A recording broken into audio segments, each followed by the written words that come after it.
भलायूं सभु समूरियूं हथ आहिनि परवर जे, भलायूं सभु समूरियूं हथ आहिनि परवर जे, पोइ बि फिरंदा वतन था बेज़मीर दर दर ते। हज़रत अमीर मुआविया रज़ी अल्लाह ताला अन्हो हज़रत मुग़ीरा बिन शोबा रज़ी अल्लाह अन्हो खे ख़त लिखियो कि मूंखे उहा दुआ लिखी मोकिल जेकी नबी करीम सल्लल्लाहु अलैहि वसल्लम खां तव्हां ॿुधी आहे, जेकी नबी सल्लल्लाहु अलैहि वसल्लम नमाज खां बाद में उहा दुआ पढ़ंदा हुआ। उहा दुआ हज़रत मुग़ीरा बिन शोबा रज़ी अल्लाह ताला अन्हो लिखी करे हज़रत अमीर मुआविया रज़ी अल्लाह ताला अन्हो ने मोकिली। उहा दुआ हीअ हुई कि नबी करीम सल्लल्लाहु अलैहि वसल्लम नमाज खां बाद में दुआ पढ़ंदा हुआ कि अल्लाह खां सिवा कोई माबूद नाहे, उहो हिकु आहे, हुन सां कोई शरीक नाहे। ऐं अल्लाह अगरि का शइ तूं ॾियणु चाहे उनखे कोई भी रोकण वारो नाहे, ऐं अगरि तूं का शइ रोकणु चाहे उनखे कोई भी करण वारो नाहे, ऐं करण वारो उन कोशिश में नाकाम रहंदो। यानी इन हदीस मां इहा ख़बर पई कि अल्लाह जे हथ में आहे सभु कुझु। अल्लाह ताला अगरि कंहिंखे का शइ नथो ॾियणु चाहे, जेतिरा भी इंसान ज़ोर हणे, तमामु इंसान कोशिश कनि, लेकिन उहा शइ हासिल नथा करे सघनि। अल्लाह जे नबी सल्लल्लाहु अलैहि वसल्लम इन हदीस जे अंदरि, बुखारी शरीफ़ जी हदीस आहे, उन में इहा हदीस में नबी अलैहिस्सलाम फरमायो कि अल्लाह जेकी शइ रोकणु चाहे उनखे कोई भी करण वारो नाहे।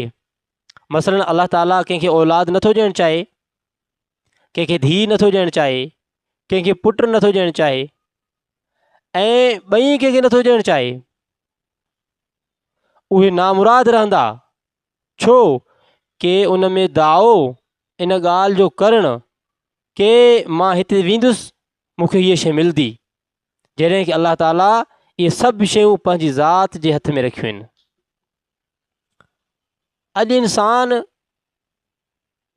एतिरे शऊर जे बावजूद भी जाहिल ऐं बेवकूफ़ रहियो आहे।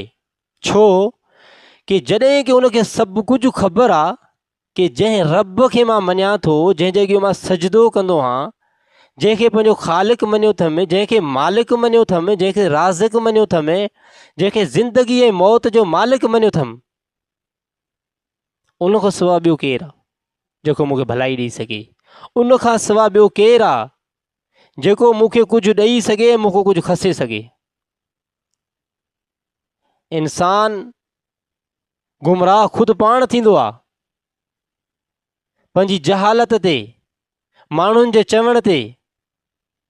अॼुकल्ह जा नाले वारा पीर सैयद पंहिंजी जेबियूं भरण जे लाइ माण्हुनि जे अक़ीदे सां खेॾनि था पिया,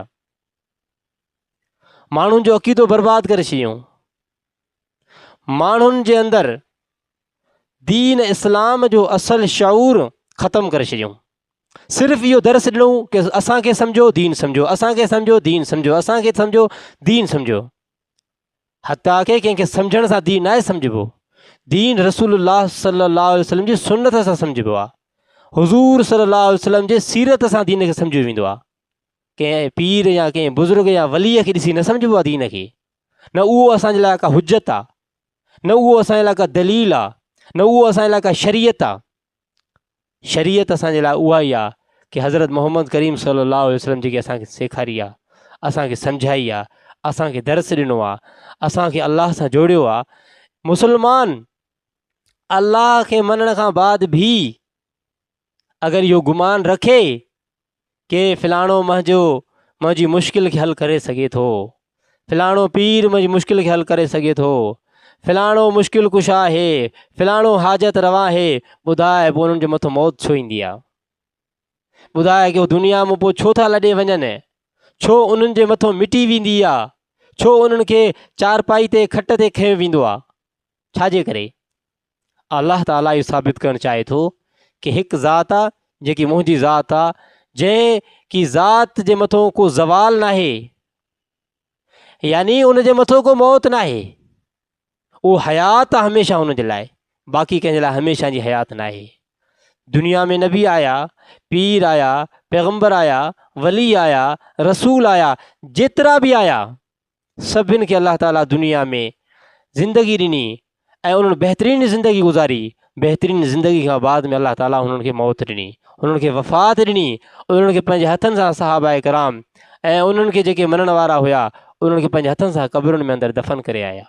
इहा ॻाल्हि साबित करे ॾिए थी कि अलाह जी ज़ात खां सवाइ कोई मुश्किल कुशा न आहे।